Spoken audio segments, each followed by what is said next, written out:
Good morning, Uday and Bhargav. Today is Tuesday, November 7th, and here's the heads up brief for today. Today's production to our clients consisted of a total of 76 issues. We covered 40 issues in East Asia Pacific, 19 issues in South Asia, and 17 issues in the EMEA region. I will be briefing you on the major issues of today's production. All right, Bassel, thank you. Let's move on to the major issues, please. Sure. In East Asia Pacific, I'll be covering the top 2 of the 40 issues. In Myanmar, the Brotherhood Alliance and the local People's Defense Forces took control of Kowloon, which is a district-level town in Saigon region yesterday. They seized arms and ammunition from the military during the operation. Meanwhile, China has continued to push for the implementation of the Belt and Road Initiative projects in Myanmar, despite the ongoing clashes between the military and the BA in Shan State and Saigon region. The BA's recent victories in Shan State showcase the joint capabilities of ethnic armed organizations and the lack of morale amongst security forces. The expansion of their activities into Saigon demonstrates the widening impact of their offensive. The military is still preparing for a counter-offensive. We covered this as the major development in EAP today.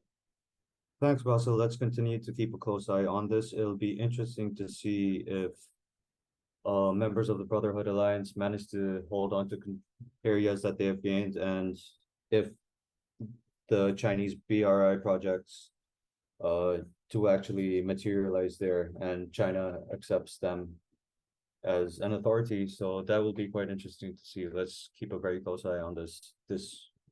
We are seeing a change in the tide of the conflict, which has stagnated over the last year or so. Thanks. Sure, they will be monitoring this closely. In PNG, Newmont Corporation has successfully completed its acquisition of Newcrest Mining Limited, which includes PNG's Lihir operations and partnership with Harmony Gold for the Wafi Golpo project. With this acquisition, Newmont became the world's premier gold company in the mining industry, solidifying its position through the combination of assets and expertise from both countries. This will increase competition in the mining industry across PNG. Okay, thanks. Could you just later give me a short brief, maybe by the end of the week, about Newmont, its assets in the country in Papua New Guinea, and what its stake in the Wafi Gold project is? All of that kind of stuff. Yes, sure. Thanks. In South Asia, I'll be covering the top issue of the 19 issues. In India, state elections will take place in phases in Chhattisgarh, Madhya Pradesh, Mizoram, Rajasthan, and Telangana from today. The first phase of polling will take place today in 2 states, Chhattisgarh and Mizoram. Security has been significantly heightened for the state elections and for the Diwali, which is a Hindu festival period. The state elections will officially conclude by December the 5th.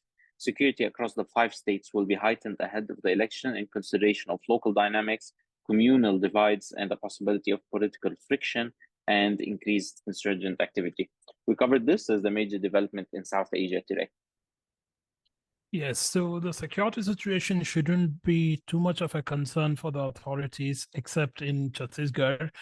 In the southern part of the state, there's some amount of left-wing violence involved.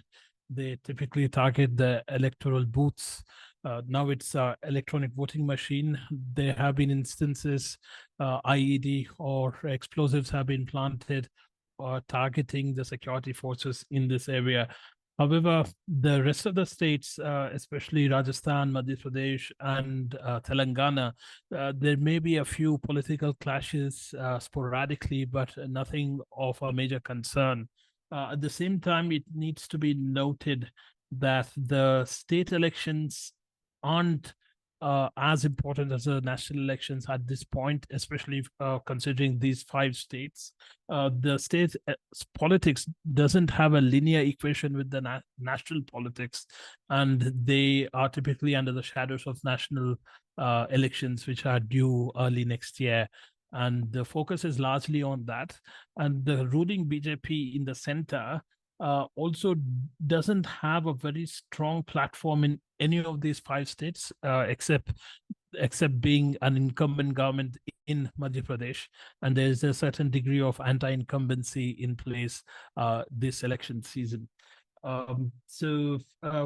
Bassel, please advise the team to monitor the security situation and update our clients accordingly, please. Sure, Bhargav. In the EMEA region, I'll be covering the top 2 of the 17 issues. In Spain, around 4,000 people protested at the Socialist Party headquarters in Madrid yesterday. During the protest, clashes took place between security forces and protesters, which were led by the far-right Vox party. At least one person was arrested during the clashes. Police used rubber bullets, tear gas, and smoke canisters to disperse the crowd. The protest was mainly against a proposed amnesty deal related to Catalonia's independence drive. The amnesty deal is a highly contentious and polarizing issue across Spain. It is likely to have significant political implications for interim Prime Minister Pedro Sanchez. We conveyed this to our clients via an advisory message today. Any issue related to Catalonia can be very divisive, as you rightly mentioned, Bassel. So please monitor the situation across the country closely and update our clients as well. Thank you. Sure, Bhargav. Here's an update also on the Israeli-Palestinian conflict. Around 10,000 Palestinians and 1,600 Israelis have been killed. Approximately 20,000 Palestinians and 3,500 Israelis have been injured.